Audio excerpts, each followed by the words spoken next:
आज मैंने दिल्ली के मुख्यमंत्री का कार्यभार संभाला है, जिम्मेदारी संभाली है। आज मेरे मन की वही व्यथा है जो भरत जी की थी जब भगवान श्री राम 14 वर्ष के लिए अयोध्या से वनवास पे गए और भरत जी को अयोध्या का शासन संभालना पड़ा। जिस तरह भरत जी ने 14 साल तक भगवान श्री राम की खड़ाऊ रखकर अयोध्या का शासन संभाला, उसी तरह से आने वाले 4 महीने के लिए मैं दिल्ली सरकार चलाऊं। भगवान श्री राम ने अपने पिताजी द्वारा दिए गए एक वचन को निभाने के लिए 14 साल का वनवास स्वीकार किया। इसीलिए हम भगवान श्री राम को मर्यादा पुरुषोत्तम कहते हैं। उनकी जिंदगी हम सबके लिए मर्यादा और नैतिकता की एक मिसाल है। बिल्कुल उसी तरह अरविंद केजरीवाल जी ने इस देश की राजनीति में मर्यादा और नैतिकता की एक मिसाल कायम की। पिछले 2 साल से भारतीय जनता पार्टी ने अरविंद केजरीवाल जी पर कीचड़ उछालने में कोई भी कसर नहीं छोड़ी। जब अरविंद केजरीवाल जी को सुप्रीम कोर्ट ने जमानत दी,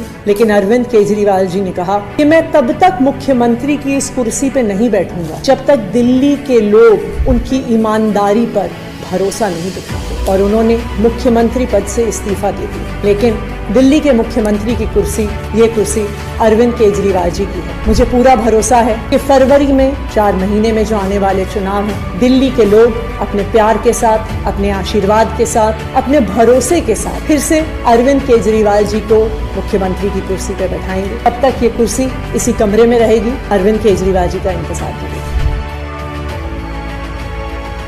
आम आदमी पार्टी का नए मुख्यमंत्री के कुर्सी पर बैठते ही ड्रामा शुरू हो गया। दिल्ली की जनता की समस्याओं की तरफ कोई ध्यान नहीं है, सिर्फ राजनीतिकरण करना और संविधान की उल्लंघन करना।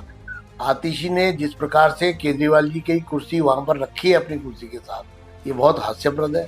और ये सब केजरीवाल जी के कहने पर हो रहा है। ये उनके मन में जो एक इनसिक्योरिटी है कि मैं पद से हट गया, ये उस इनसिक्योरिटी के लिए ये सब ड्रामा किया जा रहा है। ये असंवैधानिक है, संविधान का उल्लंघन है। केजरीवाल अपनी इनसिक्योरिटी के लिए अगर इस तरह की खाली कुर्सी मुख्यमंत्री से रखवाते हैं तो ये रिमोट से चलने वाली सरकार से दिल्ली की जनता को कोई उम्मीद नहीं है। पहले ही 8 महीने कोई सरकार नहीं थी जब वो जेल में थे, कुर्सी से चिपके हुए थे, और अब वो कुर्सी रखवा कर वहां इस तरह की नौटंकी की जा रही है। हम इसकी कड़े शब्दों में निंदा करते हैं। सरकार चलाने में इन लोगों का कोई ध्यान नहीं है। लोगों की समस्या है, सीवर जाम है, सड़कें टूटी पड़ी है, गंदा पानी पीने को मिल रहा है, ये पानी आ ही नहीं रहा। 50 लोग डूबकर मर गए। डीटीसी की बसें सड़क से हट रही हैं। पॉल्यूशन की स्थिति जो है वो दयनीय होती जा रही है। यमुना मैली की मैली है। तो वो तमाम चुनौतियां जो दिल्ली के सामने हैं, उन पर कोई ध्यान नहीं है। सिर्फ और सिर्फ मुख्यमंत्री की कुर्सी का ध्यान है। ये बहुत ही शर्म की बात है और मैं इसकी कड़े शब्दों में निंदा करता हूं।